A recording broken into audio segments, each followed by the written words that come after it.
Hello everyone, welcome to Advait education. This is Ranjan और बहुत ही एक इंपॉर्टेंट चीज के बारे में आप लोगों से डिस्कस करने के लिए मैं आज आया हुआ हूं। इंपॉर्टेंट वैकेंसी आई हुई है, थंबनेल देख के आप समझ चुके होंगे कि आज किस बारे में मैं बात करने वाला हूं। तो आज जिस टॉपिक पे मैं आपसे बात करने के लिए आया हूं, बहुत इंपॉर्टेंट टॉपिक है, that is the analysis of UPPCL JEE for electrical engineering. Specifically जो अभी 2020 की नोटिफिकेशन आई है, स्पेसिफिकली उसके बारे में बात करने वाले हैं आज के इस पूरे वीडियो में। ठीक है, तो आप सबको पता होगा कि विद इन लास्ट वीक के ड्यूरेशन के अंदर आपका यूपीपीसीएल का वैकेंसी जो है वो रिलीज हो चुका है। ऑफिशियल वेबसाइट पे आप जाओगे तो वहां पे आपको उसकी नोटिफिकेशन भी पूरी की पूरी देखने को मिल जाएगी। तो जॉब का अपॉर्चुनिटी है, जेईई लेवल का एग्जाम तैयारी ऑलरेडी शुरू हो चुकी है अद्वैत एजुकेशन पे। तो आपके लिए अब देखो जॉब का ऑप्शन भी निकलना शुरू हो चुका है। गवर्नमेंट ने नोटिफिकेशन निकालना शुरू कर चुका है। एसएससी की नोटिफिकेशन आ चुकी थी, अब यूपीपीसीएल की भी नोटिफिकेशन आ गई है। ठीक है, तो प्रिपरेशन जो भी बच्चे करना चाह रहे हैं और जो भी उसके लिए इंटरेस्टेड हैं लेकिन थोड़ा बहुत डिलेमा में है, थोड़ा बहुत डाउट में है, तो उन सब का डाउट आज क्लियर हो जाएगा। जैसा कि वीडियो के थंबनेल में आप लोगों ने देखा है, क्या लिखा हुआ था उसके अंदर, everything about UPPCL that you need to know. उसके बारे में, हर एक चीज के बारे में हम लोग बात करेंगे, सो दैट कि अगर आपके माइंड में कुछ 50-50% वाला चांस भी चल रहा होगा कि इसको अपियर करूं ना करूं, क्या क्या चीजें होंगी, कैसे तैयारी करनी होगी, क्या सिलेबस होगा, सब कुछ डिस्कस करूंगा। वीडियो यही रहने वाला है टिल द एंड, पूरा डिटेल। जब वीडियो खत्म होगा तो आपको तब तक सारी डिटेल मिल चुकी होगी अबाउट दिस पर्टिकुलर वैकेंसी। तो चलिए शुरू करते हैं। Analysis of UPPCL JEE 2020। ठीक, एनालिसिस से पहले मैं आपको पहले उसका ऑफिशियल नोटिफिकेशन दिखा देता हूं और उसके बारे में क्विकली डिस्कस कर लेता हूं और उसके बाद आपको कुछ और एनालिसिस दिखाऊंगा जो उस नोटिफिकेशन के अलावा भी आपको जानना चाहिए। ठीक है, तो चलो इससे सबसे पहले तो हम लोग बात करते हैं कि इसकी नोटिफिकेशन में है क्या क्या।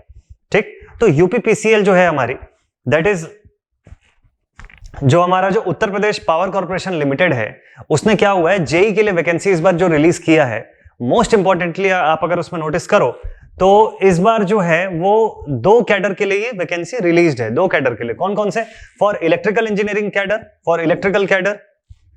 ये देखो जूनियर इंजीनियर का जो इसने वैकेंसी रिलीज किया हुआ है ना, ट्रेनी का, तो वो 2 चीजों के लिए, 2 ब्रांचेस के लिए एक्चुअल में देखा जाए तो। उसमें से पहली ब्रांच जो है दैट इज इलेक्ट्रिकल और सेकंड ब्रांच जो है that is for EC engineering. तो जितने भी बच्चे ईसी ब्रांच के जो हैं, जिनको ऐसा लग रहा था कि हमारे लिए वैकेंसी नहीं आ रही है या क्या क्या ऑप्शन है जेईई में, तो देखो ऑप्शन आपके सामने अभी आ चुका है।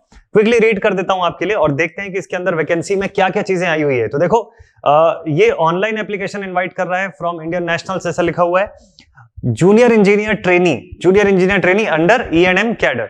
तो ये जो होगा कैटेगरी वाइज वैकेंसी जो होगी Uttar Pradesh power corporation limited, जो यूपीपीसीएल हम लोग बोलते हैं, ये जो यूपीपीसीएल टर्म हम लोग जो यूज करते हैं ना, तो this is for Uttar Pradesh power corporation limited, UP power corporation limited. ठीक है, और इसी की डिस्कॉम्स और ट्रांसकॉम्स जो है वो सारी कंपनी के अंदर आपका रिक्रूटमेंट होगा, यानी distribution companies and transmission companies, इसको कि एकदम शॉर्ट फॉर्म में बोला जाता है नॉर्मली ऐसा। ठीक है, तो अब देखो इसकी डिटेल्ड वैकेंसीज कितनी है। तो पोस्ट जो टोटल निकली है वो 212 पोस्ट है। ठीक है, लगभग 212 पोस्ट निकली है सभी दोनों ब्रांचेस को कंबाइन करके। ठीक, इसी कारण से इलेक्ट्रिकल वालों के लिए डिस्कस करना और भी ज्यादा जरूरी हो गया था कि इसके अंदर क्या क्या चीजें, क्या क्या वैकेंसी का पॉइंट जो है वो आपके लिए अवेलेबल रहेगा। ठीक है, चलो भाई देखते हैं। हाँ भाई, तो अब क्या है कि यहां सबसे पहला चीज जो है that is the post cadre. ठीक है, ईएनएम के पोस्ट उस पे, और पोस्ट आपका तो जूनियर इंजीनियर का है, ट्रेनी इलेक्ट्रिकल। ठीक, और वैसे ही junior engineer trainee electronics and telecom, ये चीज तो ठीक है। यूपीपीसीएल के पॉइंट ऑफ व्यू से मैं आपको एक चीज बिल्कुल क्लियर कर सकता, एकदम एक बार में आपको मैं क्लियर बता सकता हूं कि डिग्री होल्डर्स के लिए नहीं होता है। आपको डिग्री आप कितनी भी ले लो, आपके लिए डिप्लोमा मस्ट है। अगर आपको यूपीपीसीएल में अपियर होने की जरूरत है, यूपीपीसीएल में आप अपियर होने का सोच रहे हो, तो सिर्फ और सिर्फ ये डिप्लोमा होल्डर स्टूडेंट्स के लिए ही होता है। ये तो एकदम क्लियर रख लेना आप लोग। ठीक है, तो अगर आपने आईटीआई भी किया हुआ है तो आईटीआई के बाद आपको डिप्लोमा, अगर आपने परस्यू किया हुआ है तो डेफिनेटली तब आप एलिजिबल हो जाते हो। डिप्लोमा पास आउट होने के बाद एलिजिबल हो जाते हो, ये और क्लियर रखना आप लोग।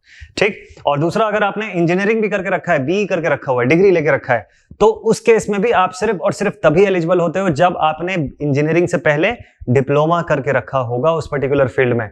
Only and only then you are eligible for appearing in the UPPCL JEE. तो आगे का नोटिफिकेशन देखने से पहले अपनी एलिजिबिलिटी क्राइटेरिया को आप क्लियर कर लो माइंड में कि क्या आप एलिजिबल हो या नहीं हो उस केस में। ठीक है, चलो आगे डिस्कस करते हैं। पोस्ट के बारे में बात करते हैं। तो चलो देखो, पोस्ट जो है डिप्लोमा इन इलेक्ट्रिकल इंजीनियरिंग के लिए अगर बात कर रहे हैं, ये देखो डिप्लोमा इन इलेक्ट्रिकल इंजीनियरिंग की अगर आप बात करो तो अनरिजर्व्ड कैटेगरी के लिए 81 पोस्ट आई हुई है, ईडब्ल्यूएस, ओबीसी, एससी और एसटी के लिए रिस्पेक्टिवली 21, 25, 60 और 4 पोस्ट सेपरेटली डिक्लेयर्ड है।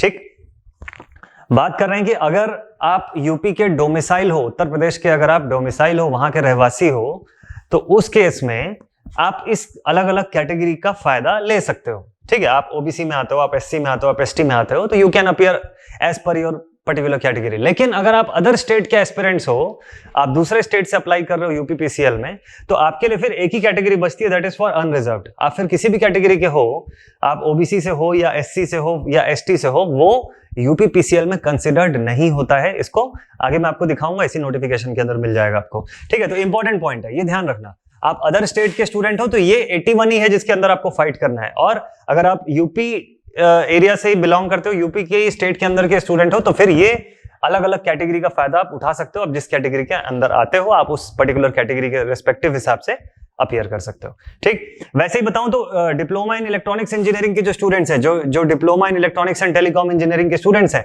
अनरिजर्व के लिए तो एक पोस्ट है, लेकिन ओबीसी और एससी कैटेगरी के लिए 14 and 6 दैट मींस टोटल मिला के 20 पोस्ट जो है वो अवेलेबल हो जाता है। तो आप देख सकते हो कि इनके लिए टोटल है 21 पोस्ट्स, इनके लिए लगभग कितने हैं, 21 पोस्ट।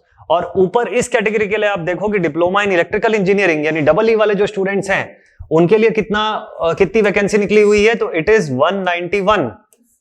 तो टोटल कर दोगे आप तो it will be your 212 posts total. जैसे मैं आपको शुरू में बता रहा था कि 212 पोस्ट पे वैकेंसी निकली हुई है, 212 पोस्ट पे वैकेंसी निकली हुई है। आप अगर रेगुलर अपडेट पे बने होंगे, सारा नोटिफिकेशन अगर आप देख रहे होंगे, तो आपके पास ये नोटिफिकेशन आया होगा, आपने भी देखा होगा, 1 हफ्ते पहले के आसपास आया हुआ है ये, और इसके बारे में आपने पूरा एक नोटिफिकेशन देखा होगा। यूट्यूब पे भी अलग अलग चैनल्स पे लोग बताते होते हैं, हमारे चैनल पे भी आपको कुछ डिटेल मिल गया होगा, और इसकी ऑफिशियल वेबसाइट पे जाओगे तो एकदम ऑथेंटिक डिटेल आपको एक बार में मिलता है।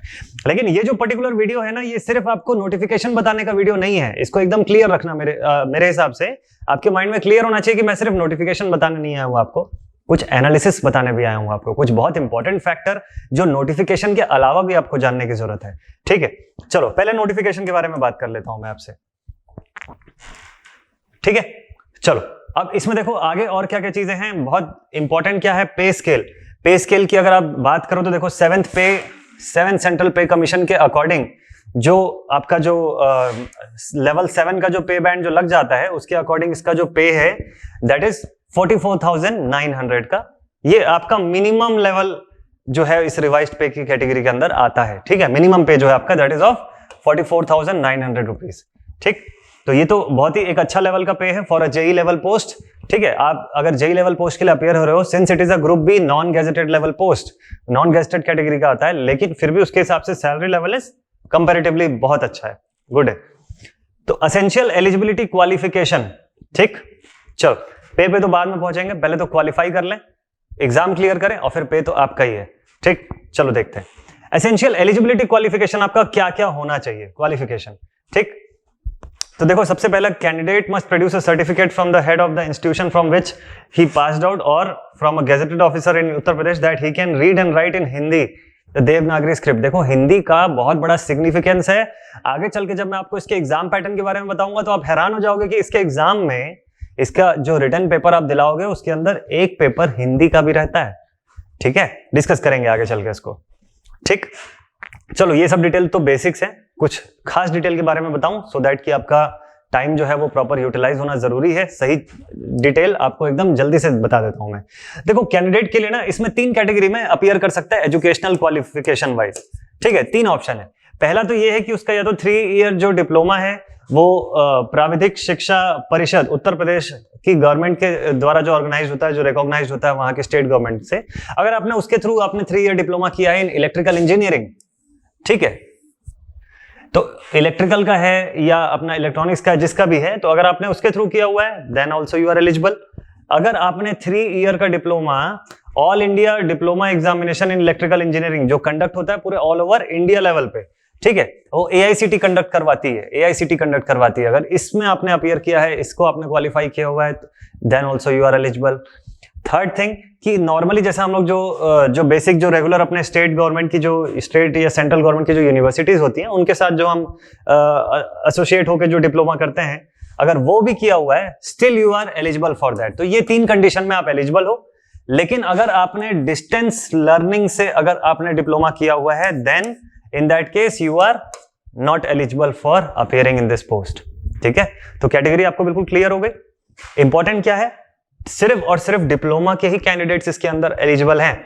डिग्री वाले कैंडिडेट सिर्फ तभी एलिजिबल हो सकते हैं जब उन्होंने पास्ट में डिप्लोमा किया हो।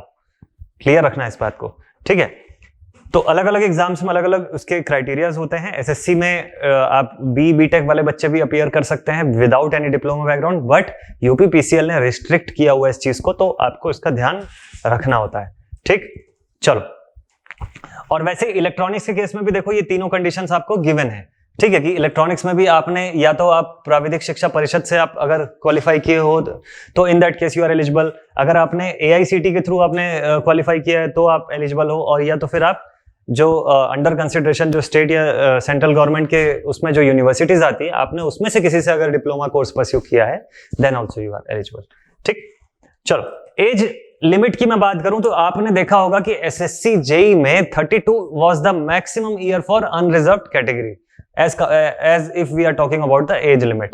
एज लिमिट के टॉप पॉइंट ऑफ व्यू से एसएससी जेई में 32 साल तक अलाउ होता है, कुछ 1-2 कमीशंस के अंदर ही, सीडब्ल्यूसी वगैरह ही या सीपीडब्ल्यूडी जो है वो अलाउ करती है। लेकिन यूपीपीसीएल में ऐसा नहीं है। यूपीपीसीएल में एज लिमिट जो है आपकी that is starting from 18 years till 40 years of age you can apply for UPPCL JE exams. ठीक है, तो एज लिमिट का ऐसा, और ये तो सिर्फ अनरिजर्व्ड कैटेगरी का है ना, these things are all for unreserved category. Apart from that अलग अलग कैटेगरी के लिए और ज्यादा रिलैक्सेशंस हैं। ठीक है, चलो नेक्स्ट क्या है, रिजर्वेशंस। तो एज पर चलो जो रूल होते हैं वो सब तो होते ही हैं, नो इश्यूज। हाँ, आपको एनओसी देने की जरूरत है अगर आप ऑलरेडी किसी स्टेट या सेंट्रल गवर्नमेंट में वर्क कर रहे हैं, तो ये तो सभी के अंदर होता है, इसमें कुछ खास नया नहीं है। ठीक है, एग्जामिनेशन सेंटर और सिलेक्शन प्रोसेस क्या है आपका। एग्जामिनेशन सिलेक्शन प्रोसेस के लिए मैं अलग से बना के रखा हूं, इसके अंदर पढ़ोगे तो टाइम लग जाएगा, अलग से है अपने पास। सिलेक्शन प्रोसेस जो है वो आपका बेस्ड होगा किसके ऊपर, कंप्यूटर बेस्ड टेस्ट जो आपका सीबीटी कहलाता है। ठीक है, सीबीटी के ऊपर बेस्ड होता है इसका सिलेक्शन का प्रोसीजर। और ये जो आपका सीबीटी एग्जाम है ये इन शहरों में होल्ड किया जा सकता है। ठीक है, इन सभी शहरों के अंदर हो सकता है, सब बेसिकली उत्तर प्रदेश के जो शहर हैं इनके अंदर ही ये एग्जाम्स कंडक्ट कराए जा सकते हैं। ठीक है, इसके बारे में चलो डिटेल में बात करूंगा, आपके लिए बना के रखा हूं मैं इसको अलग से, तो इस पर अभी टाइम वेस्ट नहीं करेंगे, क्विकली आगे बढ़ते हैं। एप्लीकेशन फीस वगैरह के बारे में भी डिटेल में डिस्कस कर लेंगे, नो इश्यूज। ये हो गया आपका कैंडिडेट्स का बेसिक डिटेल। सीबीटी के बारे में भी कुछ इंपॉर्टेंट चीजें हैं, ये सारा कुछ मैं बताऊंगा, ये सब आपके लिए मैंने प्रिपेयर करके रखा हुआ है। इंपॉर्टेंट ये है, इंपॉर्टेंट इसके देखो जो डेट्स है कि एग्जाम कब हो रहा है, कब आप फॉर्म भरना शुरू करोगे, ये सब कुछ थोड़ा सा इंपॉर्टेंट चीज है, तो इसको मैं एक बार जल्दी से आपको क्लियर कर लेता हूं। देखो अभी आपके पास टाइम है क्योंकि ऑनलाइन एप्लीकेशन फॉर्म फिलअप करना शुरू नहीं हुआ है, यही रीजन है ये वीडियो डालने का मेरा, ताकि आपको तुरंत अवेयर आप हो जाओ, आपको पता रहे सारी चीजें कब से शुरू हो रही है, कब एंड अप हो रही है, क्या क्या बेनिफिट है, क्या पढ़ना पड़ेगा, किस तरीके की तैयारी करनी पड़ेगी। ठीक है, तो आपका ऑनलाइन एग्जाम फॉर्म का जो सबमिशन है वो स्टार्ट हो रहा है from 4th of December and it is going to end on 28th of December 2020, यानी 4 दिसंबर से फॉर्म भरना शुरू करोगे आप, और 28 दिसंबर को फॉर्म की लाइनें क्लोज हो जाएंगी, उसके बाद आप फॉर्म नहीं फिलअप कर सकते इसका। ठीक है, मोड है अपना ऑनलाइन ही, और ये बाकी की जो फीस वगैरह कब तक पे करनी है वो सब के बारे में आपको पूरा दिया हुआ है इन्फॉर्मेशन, कि ऑनलाइन फी कब पे करोगे, लास्ट डेट क्या है, वो सब कुछ है। एग्जाम कब कंडक्ट होगा स्टूडेंट्स के लिए मोस्ट इंपॉर्टेंट जो डिटेल रहता है हमेशा, तो देखो लिखा हुआ है साफ, फर्स्ट वीक ऑफ फेब 2021, फरवरी 2021 की पहले हफ्ते के अंदर ही आपका एग्जाम होगा। तो आप अब देख सकते हो कि यहां से कितना टाइम बचे हुए हैं आपके पास। ठीक है, अच्छा नेक्स्ट थिंग है उसके आगे, ये तो नॉर्मलाइजेशन है। अब चलो मैं आपसे थोड़ा सा एनालिसिस डिस्कस कर लेता हूं। आप सभी बच्चों के माइंड में भी एक चीज आ रही होगी कि सर इसका इस एग्जाम के पॉइंट ऑफ व्यू से पढ़ना क्या है, क्योंकि इसके अंदर सिलेबस तो हमको दिखा नहीं, और क्या पैटर्न हो सकता है इस एग्जाम का। ठीक है, तो वो लिखा हुआ था, उसको मैंने थोड़ा सा और शॉर्ट करके आप लोगों के लिए निकाल के रखा हुआ है, तो चलो देख लेते हैं। ठीक, तो जैसा कि हम लोगों ने शुरू में देखा हुआ है कि यूपीपीसीएल है क्या चीज, तो उत्तर प्रदेश पावर कॉर्पोरेशन लिमिटेड एक एग्जाम कंडक्ट करवा रही है। ठीक है, उसके डिस्कॉम्स और ट्रांसकॉम्स में आप अपीयर हो सकते हो for different branches of diploma, लेकिन for this particular notification it is for EE and ECE branch only. ठीक है, और ग्रुप बी का पोस्ट है non gazetted, pay matrix level 7 के अकॉर्डिंग 44,900 के अप्रॉक्स है। ठीक, एजुकेशनल क्वालिफिकेशन मैंने पहले ही आपको क्लियर कर दिया, तो इसको दोबारा मैं नहीं बताऊंगा। Next is overall examination pattern का introduction for UPPCL JEE. Overall examination pattern क्या क्या रहेगा, तो एक ही चीज होता है इसके अंदर, रिटन एग्जाम, और वो रिटन एग्जाम जो होगा वो एक ही पेपर के फॉर्म में हो रहा है, दैट इज पेपर 1। एक ही पेपर हो रहा है, that is objective type paper 1, ठीक। और पेपर 1 जो है ये प्योरली ऑब्जेक्टिव टाइप ही पेपर होता है, मल्टीपल चॉइस क्वेश्चन होते हैं, ये जिसको बोलते हैं ना अपन एमसीक्यू क्वेश्चंस, ये होते हैं। इस पूरे पेपर का जो वेटेज होता है दैट इज ऑफ 200 मार्क्स। ये 200 नंबर का एक पेपर होता है, 3 घंटे में के लिए कंडक्ट होता है। 3 घंटे के अंदर आपको 200 मार्क्स के क्वेश्चन अपीयर करने हैं, और 200 नंबर के 200 क्वेश्चन होते हैं, यानी एक क्वेश्चन 1 मार्क्स का रहेगा, ठीक है। ये मार्क्स किस में डिवाइडेड है, चलो देख लेते हैं एक बार। सबसे पहला जो 20 नंबर है, 20 मार्क्स जो है वो जनरल रीजनिंग में डिस्ट्रीब्यूटेड है। जनरल रीजनिंग के अंदर क्या क्या सिलेबस हो सकता है बताऊंगा, वो भी लेके आया हूं आप लोगों के लिए, इसीलिए बोल रहा हूं कि ये वीडियो पूरा लास्ट तक देखना है आप सबको, ठीक है। जितने भी यूपीपीसीएल जेईई के एस्पिरेंट्स हैं सबको बताओ और सबको शेयर करो, ये वाला वीडियो बहुत ज्यादा इंपॉर्टेंट है आप सभी के लिए। General knowledge and general awareness जो है ये 20 मार्क्स होल्ड करता है। देखो मैं आपको पहले ही बता दूं, आप पहले तो टेक्निकल बैकग्राउंड के हो, आपका टेक्निकल पोर्शन अकेले 150 नंबर का है, उस 200 में से 150 इज प्योरली फ्रॉम टेक्निकल, जो रिमेनिंग है वो डिस्ट्रीब्यूट हो रहा है इन 2-3 चीजों के अंदर। तो बचे हुए 50 नंबर जो हैं उसमें से 20 मार्क्स जो है that is for reasoning, that is for just for general reasoning 20 marks. General knowledge and general awareness का है फिर से 20 मार्क्स, और जनरल हिंदी जो है दैट इज ऑफ 10 मार्क्स। ये इंपॉर्टेंट है, ये 50 मार्क्स का बाइफर्केशन मैंने आपको बताया। तो जनरल हिंदी भी इसके अंदर 10 नंबर का वेटेज होल्ड करती है, तो उसमें भी आपको नॉलेज होना चाहिए। आप मेरे से पूछोगे सर क्या क्या टॉपिक आ सकता है, क्या क्या होगा इसके सिलेबस के अंदर, कंटेंट पूरा है आपको इस वीडियो के अंदर बताऊंगा मैं। Next is general engineering. तो जनरल इंजीनियरिंग के लिए मैंने एसएससी का और जेईई एग्जाम्स का एक ओवरऑल एनालिसिस रखा है, वहां पे यूपीपीसीएल के बारे में भी बात किया हुआ है, तो जाओ उस वीडियो को तुरंत आपको देखो, और आपको जनरल इंजीनियरिंग के अंदर क्या क्या सिलेबस हो सकता है वो भी मिल जाएगा, लेकिन इस वीडियो के लिए भी है available. Your general engineering portion is directly of 150 marks, तो अब इसको मिला के हो गया आपका टोटल 200 मार्क्स। 3 घंटे का टाइम मिलता है आपको, एसएससी वगैरह 2 घंटे का टाइम अलाउ करती है, यूपीपीसीएल आपको 3 घंटे का टाइम अलाउ करती है फॉर दिस सेम थिंग। अगला क्वेश्चन आपके माइंड में जो आएगा दैट इज कि सर नेगेटिव मार्किंग का क्या स्टेटस है, तो नेगेटिव मार्किंग बिल्कुल है, it is 0.25 for each wrong answer deduct हो जाएंगे, ठीक है। यानी 1/4 marks, 1/4 of marks will be deducted, 1/4 marks deduct हो जाएगा एक गलत आंसर के लिए। तो 4 गलत आंसर करोगे तो 1 मार्क्स आपका माइनस हो जाएगा, इसको ऐसे समझ सकते हो, ठीक है। क्लियर है सभी को। तो मोड ऑफ एग्जामिनेशन क्लियर हो गया, सीबीटी, ठीक है, computer based test, reasoning, general knowledge and general awareness. Detail में बताऊंगा अभी सारी चीजें कि इसके अंदर भी क्या क्या होता है। फिर जनरल हिंदी और जनरल इंजीनियरिंग, ये इतनी कैटेगरी में पूरे नंबर डिवाइडेड है। इंजीनियरिंग का जो पोर्शन है वो अकेले 150 नंबर का होता है, और बचे हुए 50 के अंदर ये तीनों चीजें कंडक्ट होती हैं। क्लियर हो गया अभी तक यहां तक आपको। आगे बढ़ते हैं, नेक्स्ट थिंग देखते हैं जल्दी से। नेक्स्ट है इसके आगे, यूपीपीसीएल जेईई में आप अप्लाई कैसे कर सकते हो, तो भाई अप्लाई करने के लिए ऑफिशियल वेबसाइट है uppcl.org, इस पे आप लॉग इन करो। एप्लीकेशन फीस का अलग अलग स्टेटस है, अगर यूपी के डोमिसाइल हो तो एससी और एसटी कैटेगरी के लिए 700 है, ठीक, अनरिजर्व्ड ईडब्ल्यूएस और ओबीसी कैटेगरी के लिए 1000 है। लेकिन यूपी से बाहर के आप हो तो आप फिर किसी भी कैटेगरी के हो आपके लिए 1000 की फीस होती है, ठीक। चलो आगे देख लेते हैं। नेक्स्ट सिलेबस बात करते हैं जल्दी से।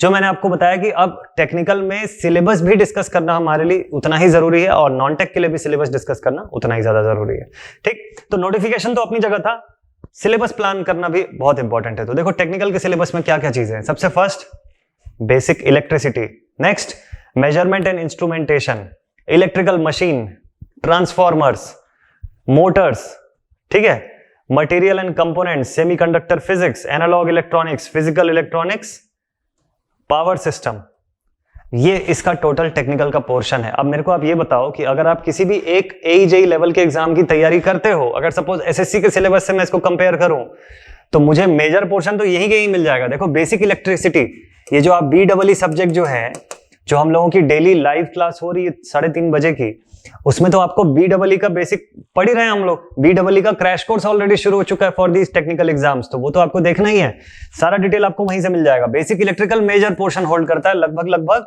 30 से 35% का, ठीक है। तो ये पोर्शन आपका यहीं से कवर हो जाएगा। मेजरमेंट एंड इंस्ट्रूमेंटेशन की भी क्लासेस ग्रेजुअली शुरू होने वाली हैं, तो ये भी आपका लगभग 15 से 16% का वेटेज होल्ड करता ही है। ठीक, इलेक्ट्रिकल मशीन्स और इसी के साथ मोटर्स को आप कंबाइन कर लो, तो ये वरुण सर की क्लास चल रही है ऑलरेडी इलेक्ट्रिकल मशीन्स की हमारे चैनल पे, और ये भी एक मेजर पोर्शन होल्ड करता है लगभग 21% के आसपास का, लगभग 21% के आसपास का पोर्शन तो इलेक्ट्रिकल मशीन होल्ड करता है। और फिर इन चीजों का वेटेज थोड़ा कम रहता है, semiconductor physics, analog electronics, physical electronics हो गया और मटेरियल एंड कंपोनेंट्स हो गया, इनके वेटेज 1%, 3% ऐसे वेरी करते हैं। ठीक है, तो इन सबको मैं अगर मिला दूं तो ये लगभग 2 to 3% के आसपास, या मैक्स टू मैक्स गए तो 6% के आसपास का वेटेज होल्ड करते हैं। ठीक, जबकि यहीं पे फिर पावर सिस्टम जो है इसका भी वेटेज काफी हाई होता है। तो मेजरली जो मैं 3 चीज आपको बता रहा हूं, that is basic electrical engineering,